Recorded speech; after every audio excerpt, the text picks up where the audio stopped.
folks. This is House Corrections and Institutions. It is Wednesday, February 25th. We are now working on House Bill 294. And we're going to be really looking more at the telecommunications piece, I believe, than the commissary. But we'll see where we go as a committee. So we have our legal counsel, John Gray, with us to reacquaint us with the bill. So John, it's all yours. Thank you, guys. Good morning. I am John Gray, Office of Legislative Counsel. This is a bill that we walked through last year, so this is probably just going to be to reorient, but I will try to right size my window and then screen share with you.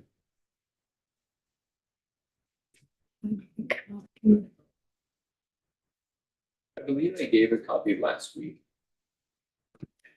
H294. But that's just one. Yes, exactly. Yeah, okay, here we go. H294, this is the bill as introduced. So this is to provide communication services at no expense for an evaluation of particular contracts. They require that incarcerated individuals receive at least federal minimum wage, but as the chair discussed, I think you're focusing on the telecommunications piece. Oh, I think Troy wants us to also talk about the minimum wage. So section 1, or at the bottom of page 1, is amending your existing section in Title 28. So Title 28, Section 802A, to address this no cost for communication services. So starting on page 2, we have the actual substantive edits. Under existing law, upon admittance to a correctional facility, the inmate shall within 24 hours be allowed access to a telephone for outgoing telephone calls at the expense of the inmate. This bill proposes, as you see on lines 2 and 3, to change that to at no expense to the inmate. And it's essentially the same change throughout the subsections that you see here. The section speaks to the different call systems, debit, calling collect, and imposing, placing these charges onto the inmate. And then you're just going to see in each instance an update to remove those charges. So under subsection B, an inmate shall be allowed easy access in placing telephone calls at no expense, as opposed to in placing collect calls on admission to a correctional facility under reasonable conditions determined by the commissioner, unless the inmate has been prohibited for breach of rules and regulations. So I'm going to ask a question of Haley. I know that you're the only one from DOC here. But when it says upon admittance to a correctional facility, upon admission to a correctional facility, that means at book, right? Yes. I think upon intake would be more consistent with the operational language that we use in our policies, but that is the way that I'm interpreting it. Yeah, that's what I'm just kind of. So what is the process now for when a person at intake and booking for them? Are they allowed a phone call at no expense at all right now? I am not familiar with what it looks like on the ground, but I can ask our operational folks and they will probably respond to me pretty quickly. Just specific to the phone call piece and whether that's provided. Right. I mean, I just again want to take this step by step for folks. I would assume they would be allowed a call at no expense to legal counsel if they have it. Yes. Or a family member to let them know that they're incarcerated. Any call that someone makes to legal counsel, because we do have those attorney lines that are free. So any call that someone makes is at no cost to the incarcerated person. I can't speak to whether that's true for family members directly upon intake, so that's what I will confirm with other folks. So A and B should, instead of upon admittance, should be upon intake. Mhm. And Oops, I'm sorry. well, that wasn't water. Never mind. Or eggnog. Is You wish. I wish. that a common? Right. Okay. I just wanted to clarify that language. So if we work on this, then that should be changed to upon intake. Sounds good.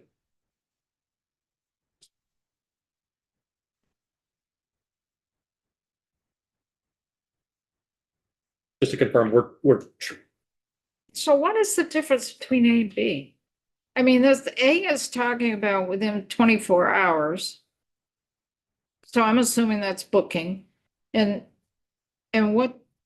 what's the difference with B? Is that after they've been brought into general population?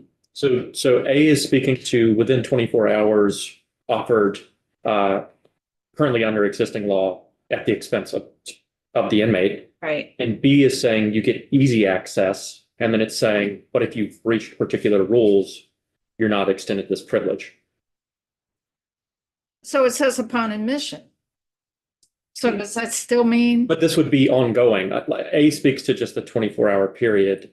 B is saying allowed easy access upon admission. It doesn't stipulate that it expires after 24 hours. So it's ongoing. You have easy access to placing calls, but if you violate rules, you may be losing that privilege. That's the way that I read B. It's just we don't use the term upon admission anymore. That's what's kind of throwing me. So A is booking and B is once you're in the facility for a while. It's just the upon admission just really throws me in terms of how it gets interpreted. And to answer your earlier question, Chair, individuals are provided a call upon intake. It is a collect call, so it's at no expense to them, but it is at an expense to the recipient. So that would be their family or loved ones, or whoever they choose to make that call to. So by changing the language in line 2 and 3 doesn't change the practice. That's accurate. Because there's no charge to the inmate, they're just calling collect. So upon intake, at booking, when someone's brought in, they're allowed to make a phone call within 24 hours. And right now, they can call, and the call is collect, Yes. whomever they're calling. So by putting in no expense to the inmate doesn't change anything. It's not. I would offer that it should be read in conjunction with subsection D, which speaks to the award of contracts, which say that the costs can't be passed along to family. Right. So Free of charge or something, maybe? you could also extend that same language to subsection A if you wanted to, but we'll get to that. But I think if you read A and D together, you wouldn't be passing along charges to. But is there a contract to provide that telephone intake?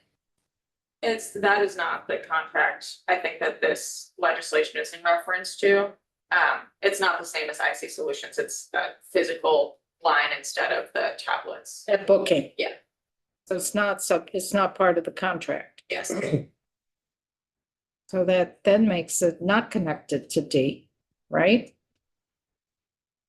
Because it's any contract to provide telephone or telephone services. If you're not contracting for what happens in A, then I agree. Yeah. So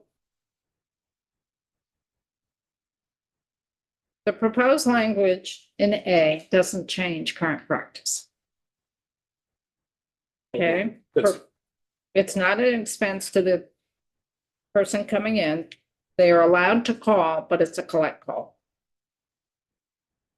I mean, I But it thought, does change what's permissible under law. So it may not change what happens if they're not currently charging the inmate, but it does prohibit them from changing their practices to charge to the, right? It does have a meaningful legal effect.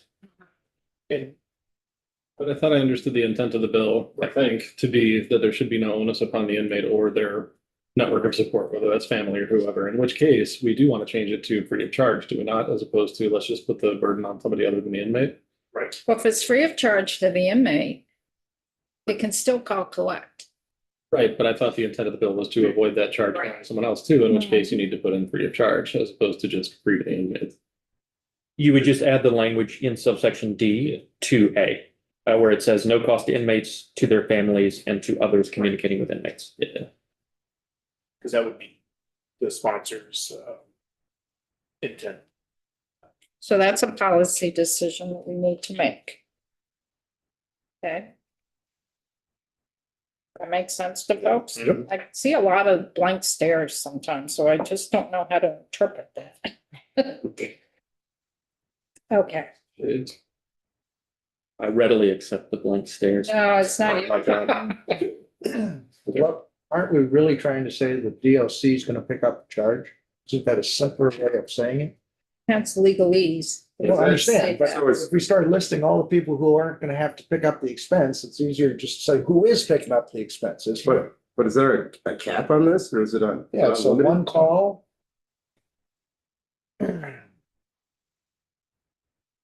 So Haley, when they're in booking,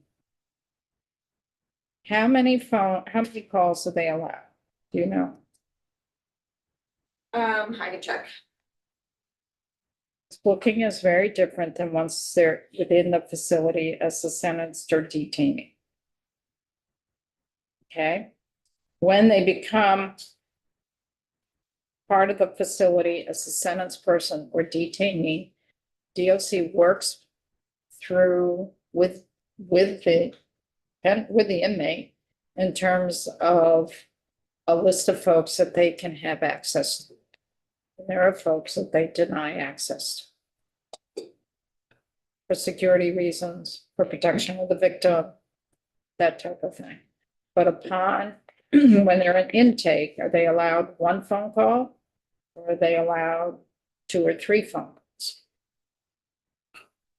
The current language is already plural, right? Yep.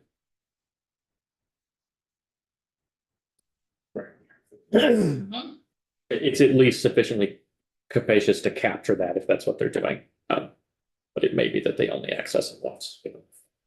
So we just need clarity in terms of what the practice is for DOC. Okay. And I would like, I don't know, line 5 saying upon admission.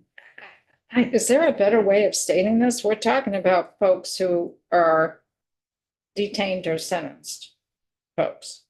It's not upon admission. Right? I think there are a few ways that you could say it, and I'm not sure whether it is addressed consistently in statute. I would assume perhaps not, but something along the lines of upon intake or during the booking process, that would be consistent with what we use in operational language. But that would be for A. B is going forward when the person is detained or sentenced. So again, it says upon admission. Do you just want to say an inmate shall be allowed easy access, to placing telephone calls at no expense within a correctional facility under reasonable condition? Within, just. Like you don't need to have a temporal call out if you're just saying when you're here. Yeah. Yeah. So you take out upon admission. That term just really bothers me because it's like. Okay, let's keep going. Subsection C. So existing law is when an inmate requests and receives a list of parties approved to receive telephone calls, the inmate shall be provided the option of using a debit or collect call system to place such calls, and under the debit system, pay at the time of use, automatically deducted from an account maintained by the inmate for that purpose. The update here is when an inmate requests and receives a list of parties approved to receive those calls, the inmate shall be provided a system to place such calls at no expense to the inmate. Same, substantive name here. Do you need to carry over the language from D again to make clear that it's not going to be charged to the? If that is the, yeah, Right. So it's a policy decision that we have not made yet in terms of whether or not an inmate would pay for the phone calls. Okay, we have not made that policy decision. That's what the bill language is indicating, but we have not made that policy decision as a committee. Okay.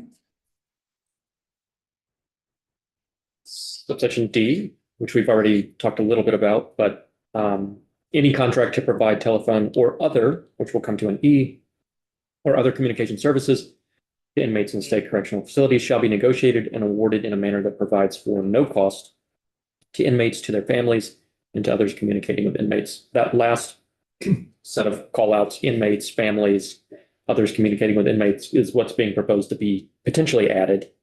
Proposal for A and C, just to clarify, no expense to inmate would also extend to the parties to which they're communicating.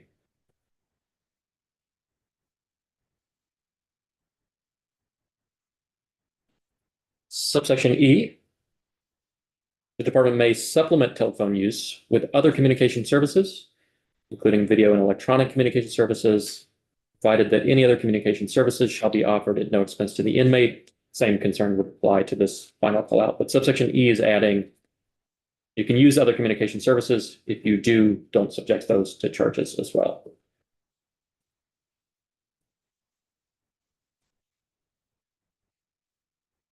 And to answer your earlier question, Chair, during the booking process, it's generally limited to one phone call. It's not like prescribed. So if an individual is trying to reach someone and they don't, we will of course provide them another opportunity to do so. But just given the activity that takes place in the booking area, we're not able to accommodate unlimited phone calls for people.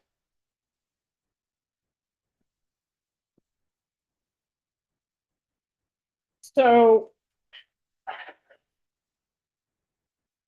I'm just trying to figure out where to go from here. So we did have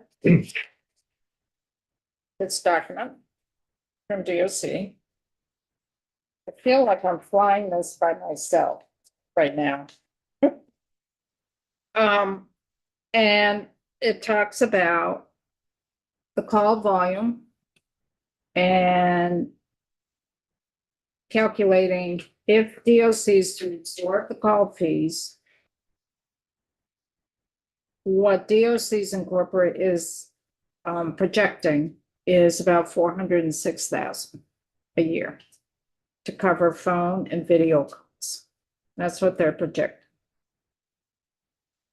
That is the projection based on current call volume, although based on what has been seen in other states, once they've made unlimited phone and video calls available, those costs go up quite astronomically as individuals are making more phone calls and video calls with that option. What's the committee thinking? General or specifically?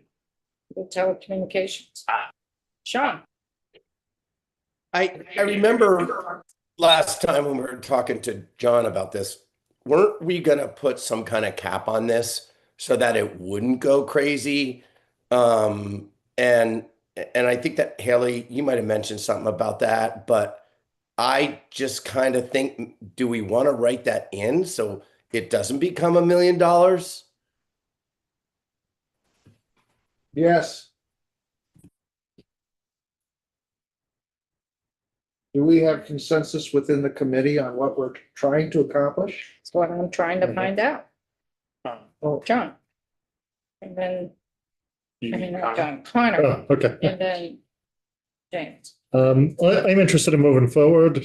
I think the research we saw was compelling there. And mostly, this is going to be a targeted tax on a select group of people if we stick with the status quo. And the tax is on the inmates' families and loved ones there who committed no crime, but they're trying to keep a connection with somebody who's incarcerated. And by keeping that connection, it's going to reduce recidivism. It's going to make for a more as pleasant environment as prison can be there for the people in it. Going to be better for staff, going to be better for inmates. And yeah, the people who are suffering right now are the inmates' families and loved ones there. So by taking that into consideration, I don't know if I do support a cap there. It's because it sounds like the more interaction they have with, could be children, could be spouses, that's a good thing and ultimately something we should be working towards. James? Much more conflicted than I was last time we even looked at this. I think of my 6 years upstairs in human services and the services we provide to people And then I'm in a hallway and I'm talking to Lund and the cuts that they're facing for services they're providing people and the budgetary issues and the fact that Vermonters are tapped out. And I'm like, how much more money can we spend? And where do we start looking at being more pragmatic with our money? And it's not that I disagree with the value either. But I'm starting to find myself trying to weigh these things. And, I'm listening about adoptive parents getting their budgets cut, and I'm like, where's the money coming from? And so you start weighing all these things. But again, I spent 6 years dealing with this stuff, and it's become more of an issue to me in the last couple of weeks than I wish it to be. But so I'm struggling with the financial side of the fact that we have no money. Other folks?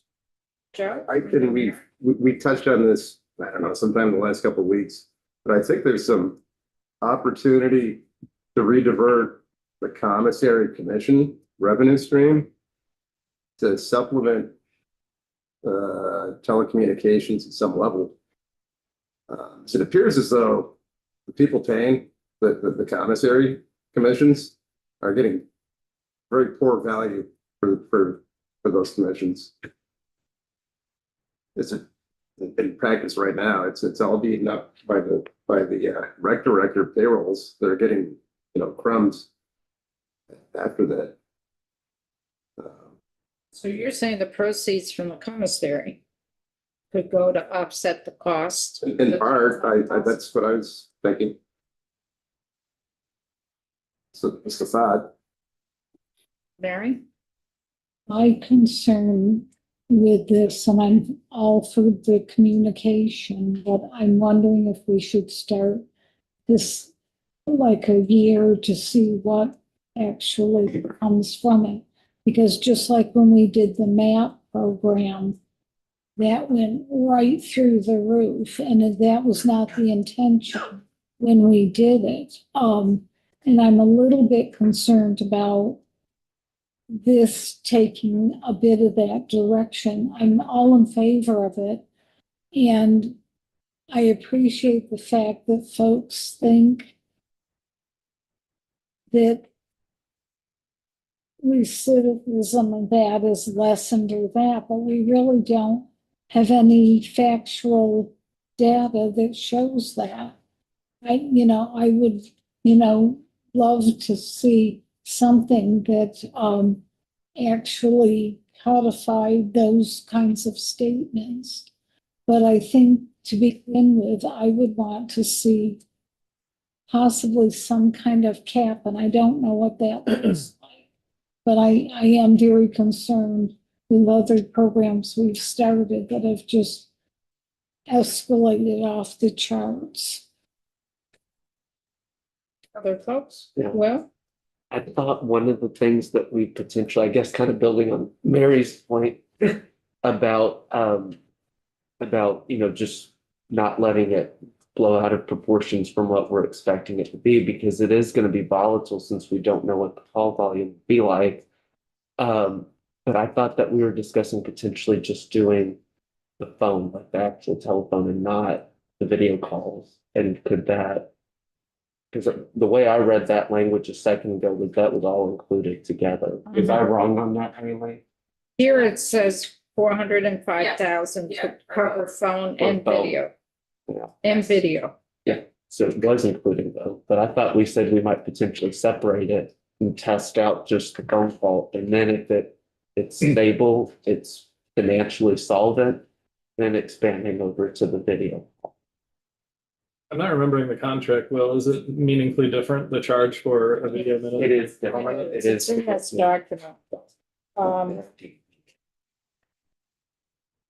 It is, the calls are 2 cents a minute. Is it 2 cents or 2/10 of it? Yeah, 2 cents a minute. The tablet messaging is 25 cents a message. The tablet video is 16 cents a minute. That's And voice messaging is 25 cents a minute. So the phone calling is 2 cents a minute. So that 405,000 plus is based on current usage.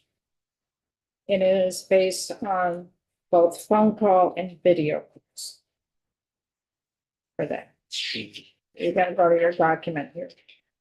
Well, just for a marker, I think the testimony on the February 5th suggested that in Massachusetts, it went up to about double of what it was. At least, I mean, it's just human nature. You go out in the cafeteria in the morning and there's free coffee and croissants. If it's a line for the free coffee. You know, there might be. No, I get it anecdotally, but I'm Buying the saying coffee. evidence actually says twice. So the call volume between November 1st, January 31st of this year, which is roughly a quarter, was for minutes. For phone calls was the cost was 82,383, and video calls was 18,900. There were less video calls than there were phone calls. The bulk was phone calls.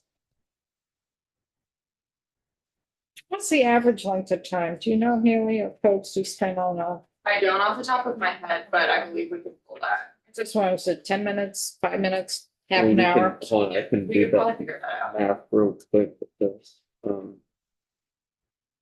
it has 161,633, and it was 1.7, The average phone call's almost 11 minutes. about 10. 11. Yeah.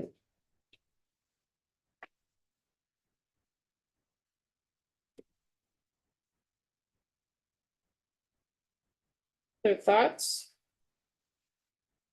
I've already talked, but I'm just thinking back to Joe Bruno's point about commissary and, you know, nobody's certain about any of these numbers, but it sounds like per year is about 400,000 now for calls. If it does double like Massachusetts did, that'd be about 800. And the commissary revenue from FY 25 was about 700. So I don't know, if you want to try to pay for one with the other, if people are not into what commissary is doing for their rec fund, there is a trade there. But is that 700 from the commissary paying for staff? I can weigh in on that. Yeah. Haley? I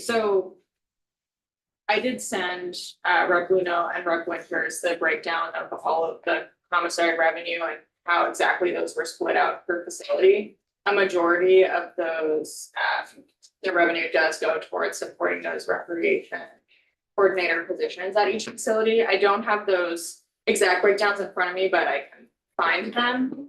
The thing I would note about using the commissary fund or the revenue for that to go towards free phone calls for incarcerated people, the spending for that revenue is, those decisions are largely made by the incarcerated people at the facility. So I would be hesitant to take that autonomy away from them and let them know that now we're going to be using that money for, you know, this other service. Then they would have to make the decision of the items that they're currently getting through that revenue, which is like, you know, recreational equipment. Sometimes it's items from commissary, sometimes it's services for people who are indigent.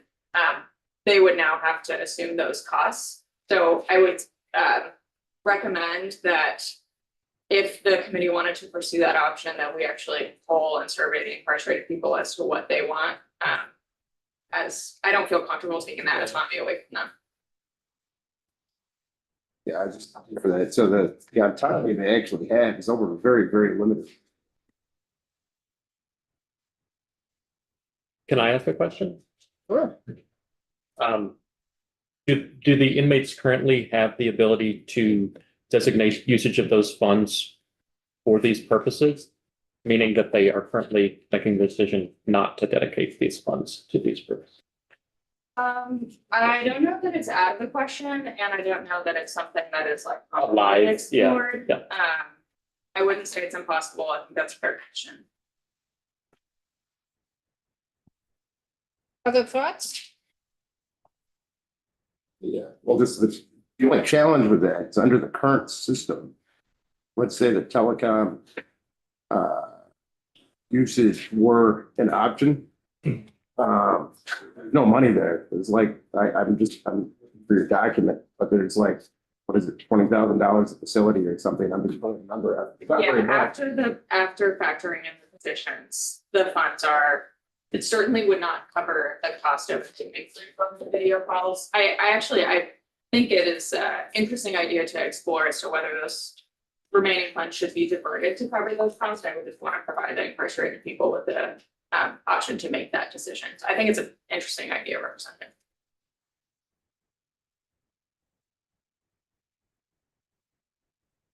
Connor? Yeah, Haley, not sure if you know this, are the course civic charges similar to what people pay in-state at the moment? You know, is there any limit or? I'm not shaking his head, no, no, no. I have an idea, but I'm hesitant to Okay. say on the record without checking first, so I can provide that information. I believe that there is some increase in the number of free phone calls that they get currently through the contract. Individuals who are in state get free phone calls a week. Okay. I believe it might be higher for those out of state, but I can check. I'd be interested in looking at that because I think that's a population that obviously doesn't have the luxury of visitation, you know, down in Mississippi. So I'd certainly want to extend it to those folks, maybe free calls, but. Sean, did you want to weigh in on that at all? Well, yeah, I guess, I was just doing some math. I won't share it with you because we're in public, but it does seem like it's not a bad, like I look at what I pay as a family plan that's unlimited, but it's a monthly fee. I mean, this is definitely less expensive than that. So it's actually not horrible, the 400,000 a year for these people. So I actually caught myself because I just wanted to do the math quick. Anyway, I just wanted to share that with you. It's actually a pretty good deal. 400 grand. You broke it. Kevin? Fundamentally, don't we have to be asking the question if we're gonna add base funding to DOC for corrections of $500,000 or whatever the number is, we've got to ask, where's that gonna come from? I could think of 2 million.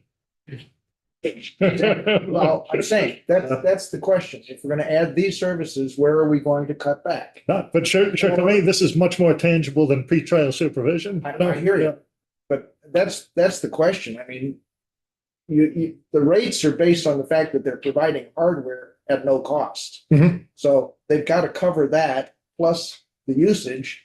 So Fair play. But Brian? where are we gonna cut back if we're gonna give this freebie?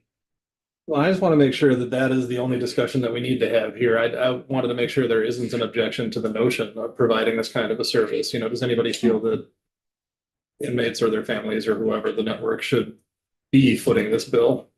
Is it just that is it a money question? Is that the only question here? I think almost everything's a money question, because it's all about relative need. Right. So, I mean, almost everything we see has some sort of merit, but are there things that aren't being funded?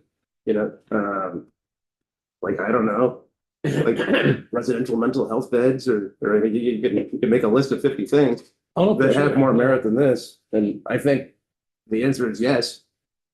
And so I'm not particularly supportive of the endeavor unless there's a cap and some sort of funding source. Yeah, I just wanted to understand the nature of the argument and if there's a second one.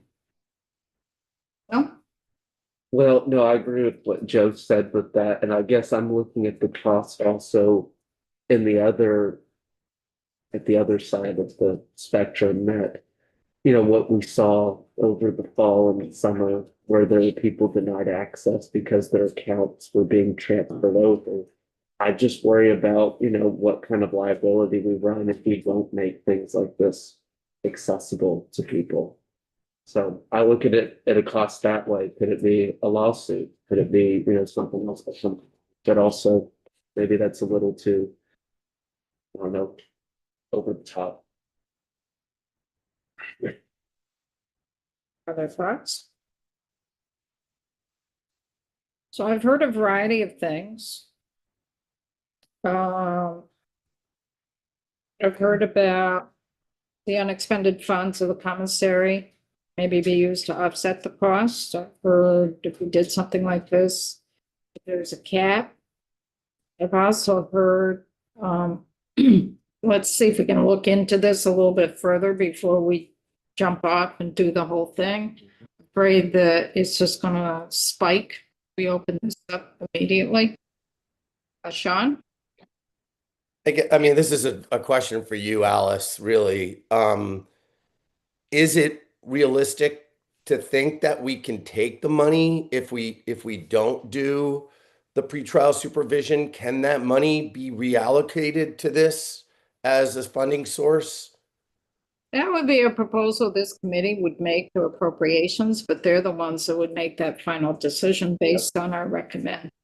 Okay. So I wouldn't put all of our eggs in that basket, just to be cognizant. So I have some thoughts that possibly we could ask DOC to do an evaluation in terms of maybe alternatives to the current model in terms of inmates paying for this and come back with how they might be able to see it being implemented for a no-cost system and what that cost is. We could do language to that effect. And that addresses the concern that if you do open it up, all of a sudden is the usage going to spike? Also, I was intrigued by some testimony that we received that I think in California, one state, they look at this through the Public Utilities Commission and they regulate it as a utility. Is that something worth looking into for us?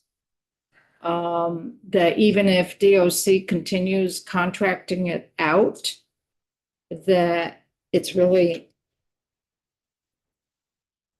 PUC could oversee that and look at it through the eyes of a utility. I don't know. That kind of had me questioning because it is a utility. They do regulate our telephone rates of sorts. They do regulate electrical rates. I don't know if that would be appropriate or not. That would be conversations with PUC. And then if DOC does an evaluation, what would be required in terms of statutory changes or even operational changes? And that operational changes would incorporate what Kevin was just saying about the internal wiring and the infrastructure that would be needed. I don't know if this is implicit in what you were just saying, but we had a vendor presentation a couple of weeks ago that was talking about a different model, so. Different model, and maybe have DOC explore some of those different models Right, yeah. in that evaluation. Right. That may be the way not to jump off the cliff and do it, but set in, Set a tone. set a tone. The other thing we could also do is, in conjunction with that, have the Justice Oversight Committee do some work on it in off session. Yep. So that it doesn't die, we keep the conversation going. That sounds reasonable. Just the thought to keep the conversation going, because nobody's ready. I'm not picking up people who are ready to jump off the cliff all at once. I know All right. some people, I'm ready to just at least put something into action, like Mhm. whether it's just the phone calls or or we test it out in just Mississippi, like something to, get some results back. That's what I was gonna say. Could I throw for the committee's consideration, maybe a pilot project with the Mississippi population, which is a small number to look at, where you could actually analyze the numbers there? But they would benefit the most in my mind from it. what is the cost? Do you have a cost of that in terms of what's happening with our out-of-state beds? I would have to do that analysis in terms of costs. The one thing that I would note, and this is more anecdotal representative Casey, is that a lot of individuals who choose to go out of state, sometimes it's because they have severed their connections with individuals in Vermont. And so the amount of phone or video calls that they might be making, might not be exactly equivalent to what individuals in state. And not to sway in any way, just wanted to mention that point as it's something that I've heard from individuals. Well, and how do you evaluate the value add you get by providing this no cost? Would you determine that? We spend $500,000, what have we gotten from it? Right? Our gut says it's a good thing to do, but how do you measure that? How do you measure results of human communication? Exactly. Well, as I said, what Haley said actually leads, I think, more to the point that it would be good to pilot it there since you already have a small population, but it's even a smaller population that's wanting to communicate with their families. So I feel like you can get, lower cost associated with it and still get. We do know of situations of folks who were sent out of state. And it was really important for them to stay connected with the family, and it was important for the family to stay connected with them. Particularly when they moved down to Mississippi. When it was further here, like when it was in Kentucky or Pennsylvania, there was more access for the family to be able to travel down to meet. But once you're down in Mississippi, that is not feasible. So I've heard from folks over the years that phone communication was really important. James. Well, I was, to Haley's point and to Will's is that if the usage is just pretend it is, I don't know the data. If it is lower than the general population, it wouldn't be a good comparison for science. You'd want something that was similar usages. Yes, a smaller group, but if just pretend 30% takes it up versus 60% of the general population, it wouldn't be. Well, you'd have a smaller sample size and you'd have a higher error margin, but you could account for Yeah, that. do some figuring. Yeah. Yep. Huh?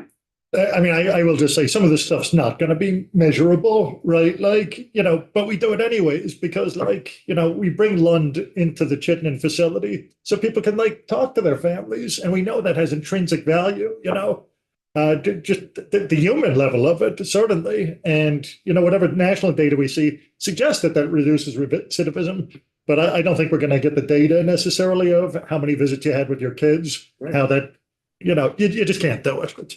Right. Brian and then Will. So in the vendor presentation 2 weeks ago, they did talk about evidence from within the facilities about the reduction in in-prison misconduct and the decline in violent misconduct. That's fine. You could extend that further till after people get out and you could start to look at recidivism. But for those who don't want to support this, that's still not enough evidence, right? Because what does that mean? What does that cost? What are you actually balancing? Are we comparing apples and oranges? So I'm not sure what that data, even if we could have it, would get us. Well, I think you just brought up a good point in terms of security within the facility. It lowers the temperature for a lot of people. And that I think that helps the staff and that helps the people who are living there 24/7. Well, that which is And free it's is not currency also. Right. Yeah. No, Connor, I'm sorry not to put you on the spot, but when you talked about the recidivism just a second ago, did you say that we've seen it worked in other states, but that we don't have the data? Well, I was kind of referring to what Brian was saying. There were some big national numbers there, Okay. but generally we're not going to get the sample size in Vermont to say this reduces, incarceration by 20%. There's so many factors involved. To say it's tied directly to telephone calls is Right. virtually impossible. Well, I think, and we talked about this with the kids apart, it's to really keep those communication levels open because the person will be coming out of an incarcerative setting at some point. And if those relationships with family or friends, whatever, is still solid, they're going to need that upon reentry. It's a value without a number, I think. Yeah, you can't put a number. Yeah, I was just going to add, picking up the thread, I think it's probably helpful to the committee's discussion if folks are specific as to what kinds of results you're trying to gauge in the data, because I think there's some talking past each other maybe happening.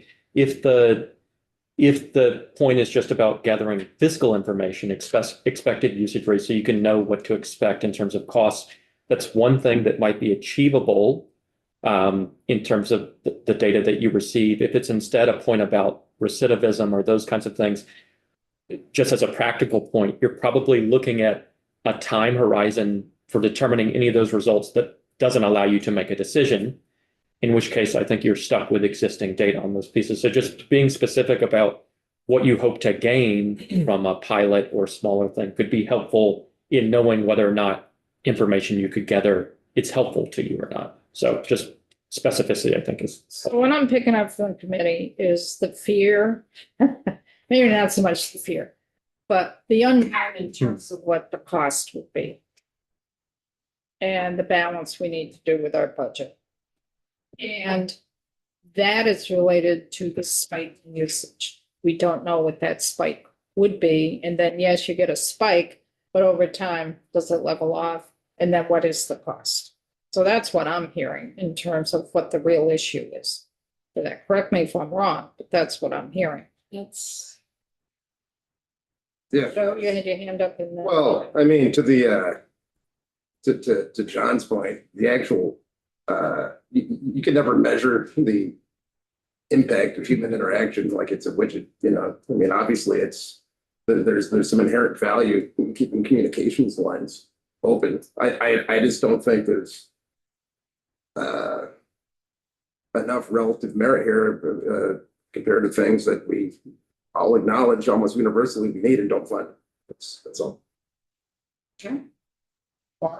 We can calculate the cost per incarcerated person right now, and whatever that is.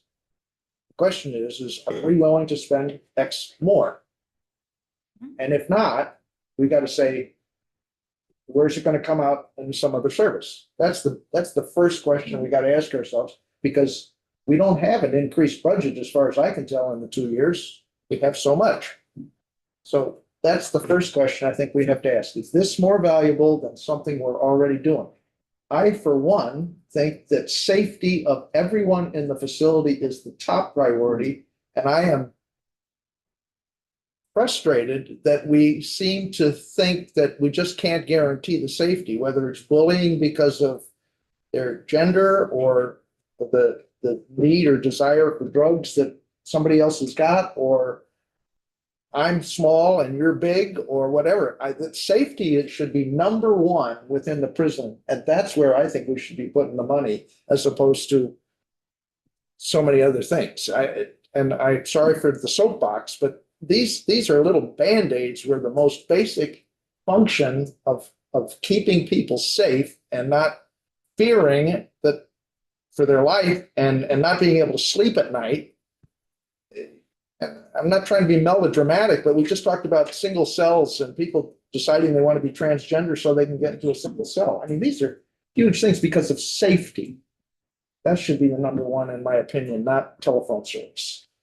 I think happier people are less violent people, and I don't think any amount of security is going to provide you all the safety that you want.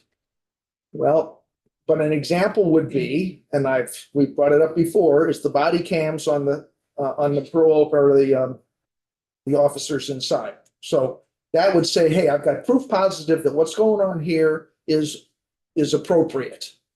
As I I understand. can either see it's okay or not. So if we need more cameras in the facility and somebody monitoring that on a regular basis so that we can see the perpetrator of the problem, that's where I want to spend the money, because the safety within the facility is more important than even the remediation, if I can use that. I believe that body much. cams are available and not being used because of a labor issue. So Mhm. it's not, but that's Yep. separate, Kevin. Right. It has to be understand. bargained. Understand.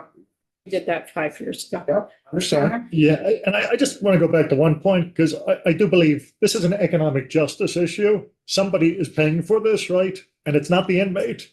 This is disproportionately hitting low-income families in Vermont who have suffered by having somebody go through the criminal justice process there. They're trying to maintain a connection. I'm not saying everybody's low income, but disproportionately, this is a tax on low-income Vermonters, the status quo.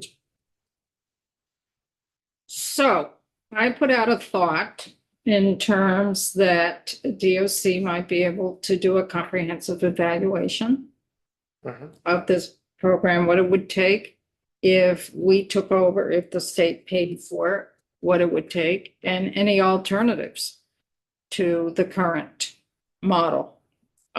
We've had some testimony from one or two companies that provided at a lower cost. They could evaluate that. They could evaluate if the state took over the payment of just the phone calls, not the video calls. And maybe looking into regulating it as a public utility. Mhm. I don't know. And have them work with the Justice Oversight Committee to maybe come in with a proposal next session, if possible. I don't know, I'm just putting thoughts on the table for folks. James. Those are all good. I agree with them. The other thing is, it's come up multiple times, but it seems like it's an obstacle maybe to some people. Maybe I'm just reading it wrong. There's no legitimate reason we can't put a cap. It doesn't have to be, well, you can't afford it now. We're gonna afford it. We're gonna give it to you for free, but free for all, like a free for all. Why can't, if we're looking at this at some point, can we say, oh, we're gonna give you X number free? And cap it so that people do have that connection, but that the taxpayers of the state are also struggling, have, some consideration as well. I don't know, there's gotta be a happy medium somewhere. So right now, Haley, the contract we have right now began, I'm just looking at your document, it began in February of 25. Yes. And how long does that go before it's up for extension? The contract runs through February 2029, and there are 2 optional 1-year extensions.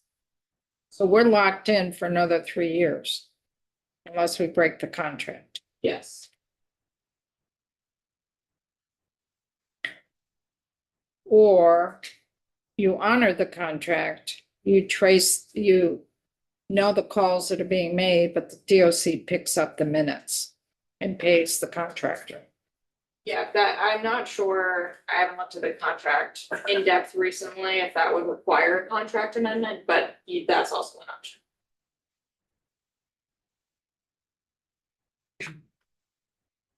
I'm thinking the evaluation is more the place to go, figure out. Would the committee be comfortable with working through language on having a comprehensive evaluation and then to look at maybe how much it would cost, looking at a cap, whatever that may be, looking at maybe other providers that aren't in there necessarily for profit, because we did have some testimony from some entities,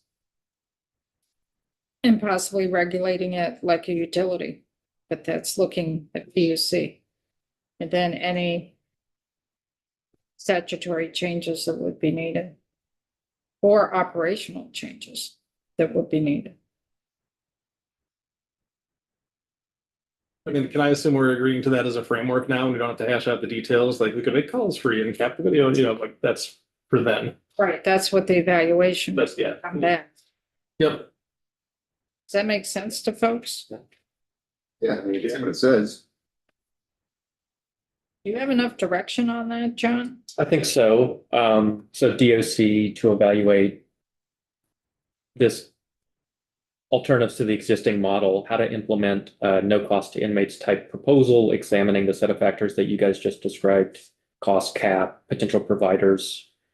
The regulating as a utility, it's easy for me to include that in language here. I would suggest that feels different to me from the other factors that you're having considered and may require expertise that is beyond, I don't know. I'm just suggesting that like as soon as you brought that up, I was like, oh, I'm gonna have to bring in Maria if we start going down this route of utilities pieces. So I would just question, maybe you want that in there, but I don't know how. Well, DOC would need to consult with the PUC. Yeah. That's how that would be in an evaluation. I think they would consult the PUC. If this is the route you guys go, This is an evaluation from DOC. You had mentioned previously something about the Justice Oversight Committee. Do you want input from those folks, or is this really DOC housed and then they consult experts as needed? I think if the Justice Oversight Committee is somehow in the loop, it kind of keeps the focus on it. That's what I'm thinking. It could get lost, and then this next year is a brand new biennium, and who knows who's sitting around here. But it kind of keeps it in the forefront and expands it to folks who aren't used to thinking about phone calls and what it costs. Because there are people who sit on that committee that are up in human services, they're in appropriations, they're in judiciary, and they're in healthcare. So the point of this would be not Justice Oversight Committee input, but basically for them to receive regular updates, or like just to be along for the ride as this is happening. Is that? I think it might be worthwhile for Justice Oversight to weigh in a little bit for that. It might be worth it. I mean, Okay. I think it's more than a check-in. I think it's I'm looking at Haley here, but I think it would be good for Justice Oversight to be aware of this issue. Kevin? Yeah, it seems like you're putting together a list of requests on DOC to come back with a proposal. On my train of thought, question would be, can you absorb this added cost?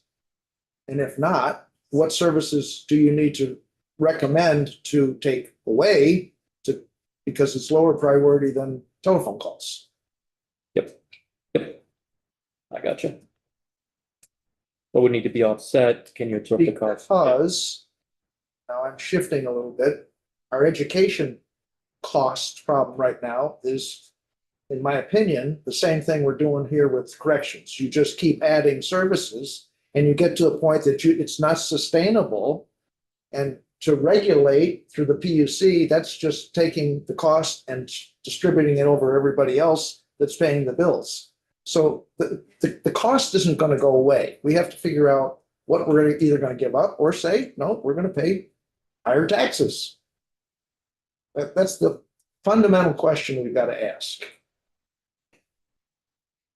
What kind of deliverable do you get? So one is just consider the proposal, provide considerations to the legislature, but not to take a definitive position on what should be done. It's like, here's the sorts of things you would need to address, including, how to absorb the costs. Like there's different ways to do it. Or do you want outright a recommendation with legislative language? It just.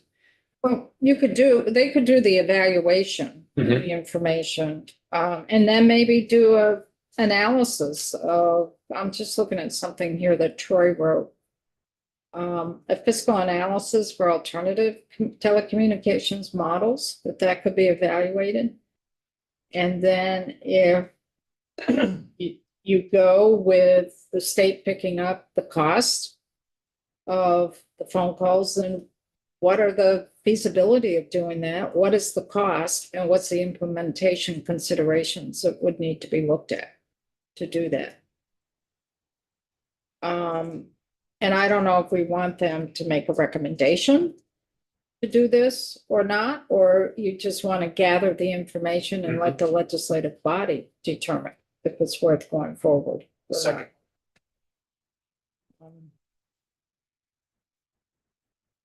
Yeah. I mean, this is just really broad at this point.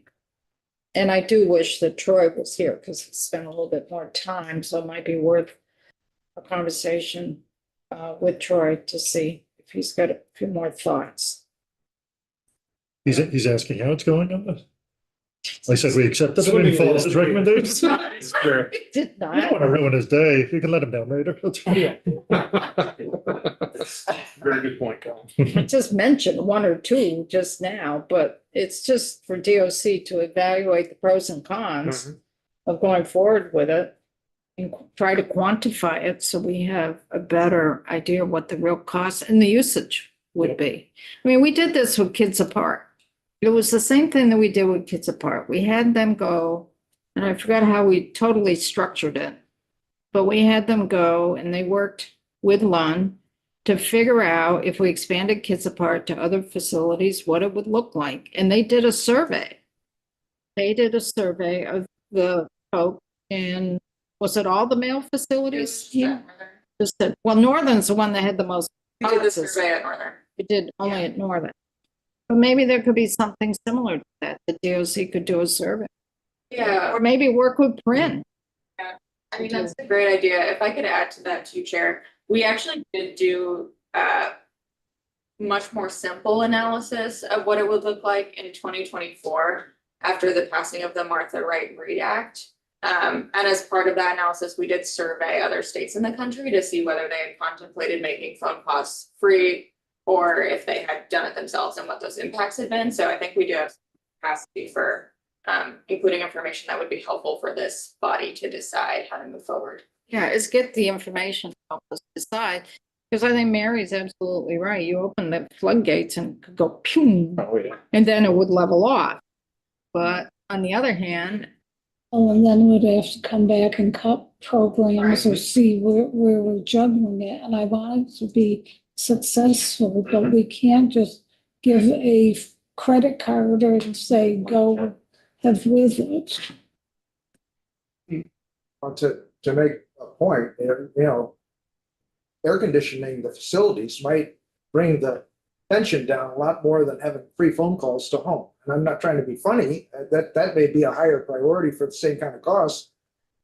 That's the kind of analysis I think we should be doing. That's what the appropriations committee has to do. So let's think that way before we make a recommendation that's gonna cost millions of dollars. The point is, we don't know what it's going to cost, and I would throw in also internet connectivity router. There are plenty of things that you can put into that bucket. Right. We don't know what this is gonna cost. Well, no, we could extrapolate the number of incarcerated and make an estimate of how many phone calls compared to what they did in Massachusetts. Different Apply the provider, rates.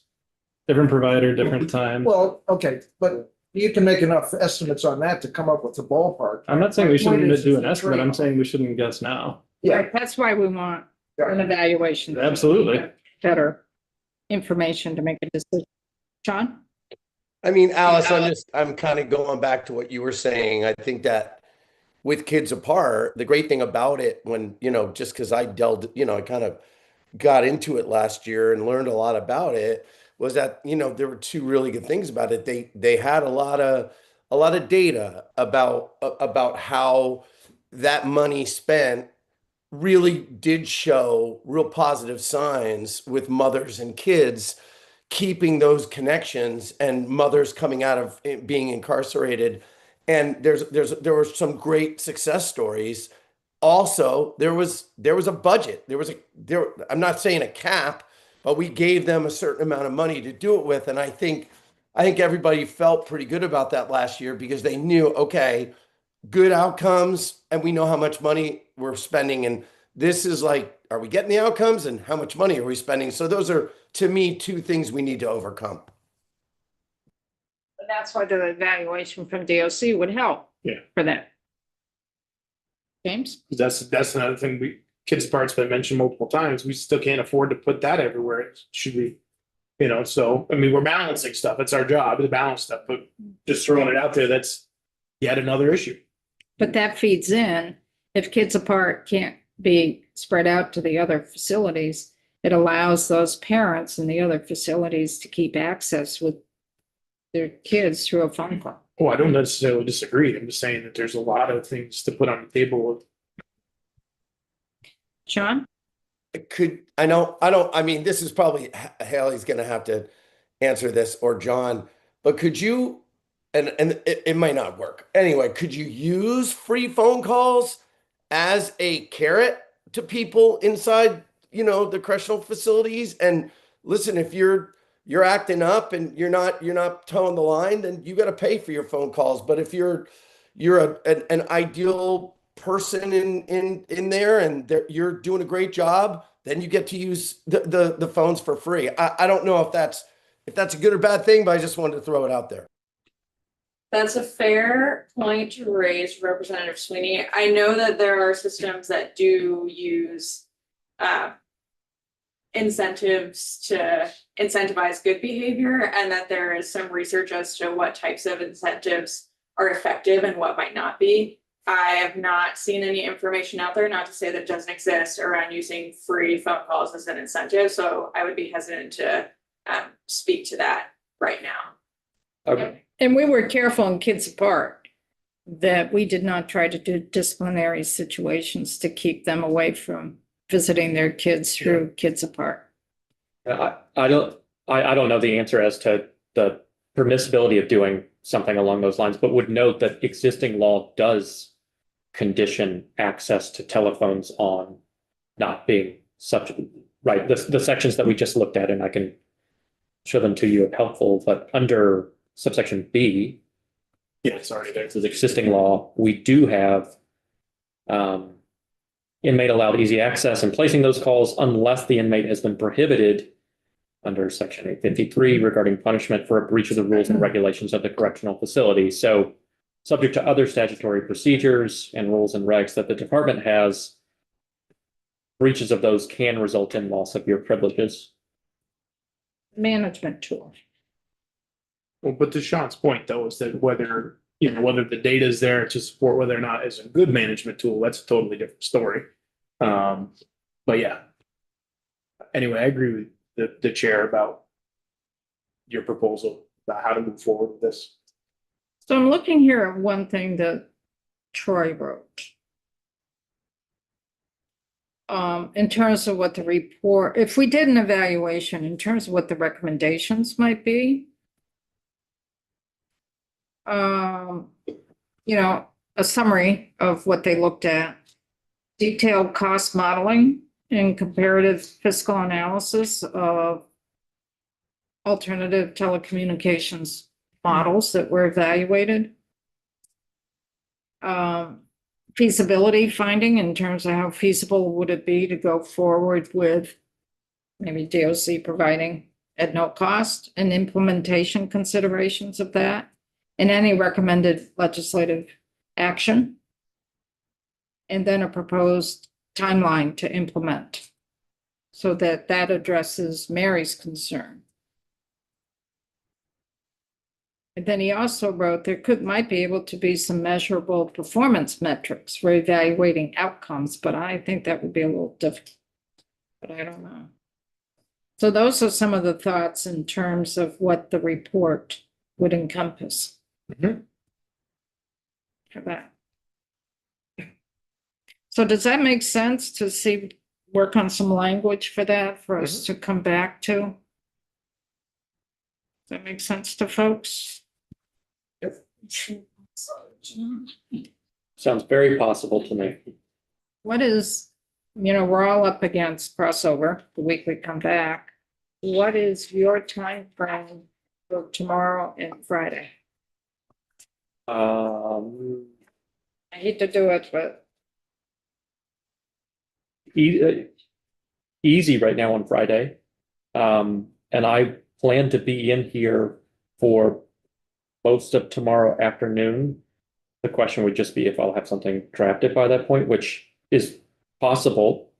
So either tomorrow afternoon, or I can do Friday depending on committee. It's obviously easier for me at Friday, but I don't know what you guys' logistics are. tomorrow afternoon. But could we not bother with editing, going through editing? That would free up some time, right? Yeah, I mean, I can just show you an unedited draft if that's what you like. That would free up some time, because I'm sure that it will change. You want to do like, Yippee-yi-yi. we could do one, or I have a interruption in the afternoon from 2 to 2:30 when I'm not available. So this is the latest agenda I have, right? Yeah, our afternoon tomorrow is Wide open. Let's try. I know this may really squeeze you, but let's try 1:00. Okay.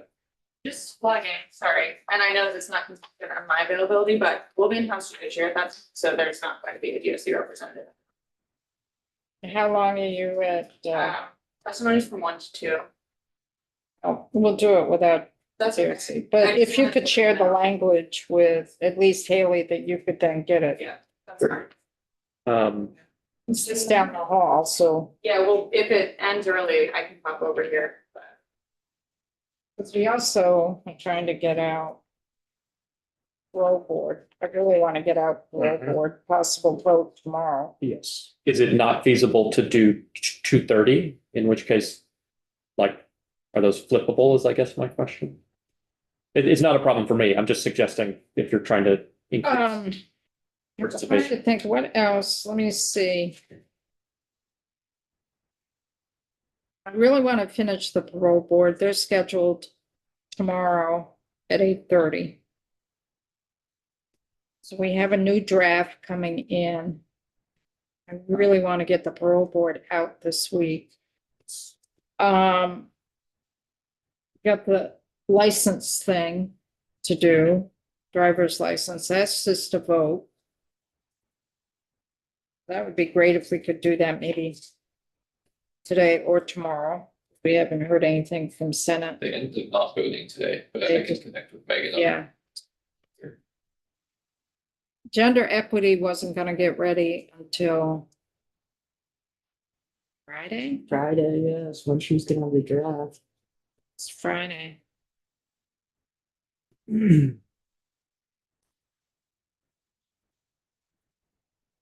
I would rather do the 1 o'clock Okay. on Thursday because I know DOC's not gonna be here, but it's gonna take more work. Okay. I'd rather do 1 o'clock. One question about what you're expecting to see. This is all a replacement for section 1, but we haven't talked about other sections of the bill. Is this a replacement for the entirety of the bill or just for section 1? Well, we haven't talked about commissary, and I don't know what people, we had a little group of folks working on the commissary. And I don't know where we are right now with that. Commissary. I mean, we've discussed it. I mean, I would be curious, as long as we're talking about commissary, what is, the vast majority of those commissions are taken up by the payroll for the, rec directors. So like, what's a schedule, what rec director looks like? It is, all those are they, I mean, I just don't know the answer to that. Yeah, I Does there mean, need to be one in every facility? Could two facilities share one? I'm not saying that's feasible. I think similar to pretrial, the travel might be not super feasible, but if it would be helpful, I'm happy to share with you some more information about their role and what a day looks like and what functions that they have. That's where all the money is in the commissions. The vast majority of it. Sure. Can you and Kevin talk to Haley and kind of figure that out and see if there's any language we want to put in? I mean, what's in the bill right now is to negotiate those contracts. And that the contracts awarded, that the prices are set not to exceed more than 10% of the fair market value of the products that are sold. But even going back to last year, you know, we had testimony on a price list and the pricing is not that, it's not unreasonable. It's not. And I think we got that for our, you know, in last spring. But I think where there's possibly some opportunity is how the commissions are spent. And even the commission rate, if you look at other states, it's in the ballpark. It's not crazy. But the commissions are, I don't have the exact number, but it's over 80% of the commissions are taken up by payroll for rec directors. So they do admit, and maybe all the rec directors do need to do this, but is there an opportunity, in my opinion, for there to be some consolidation in that regard, which would then free funds up for other things, which could be. So why don't you and Kevin work with Haley to figure out what those rec directors are really doing? And see if there's any consolidation there. And then come back to us in a day. With some recommend. So you got lunch hour. You can do that while Haley's here. Yeah, I don't have that information on my fingertips. You don't? Is the issue. I'll have to reach out to Your toes? or my toes or my nose. Just pushing, because I just know. I don't have lunch hour, I'm sorry.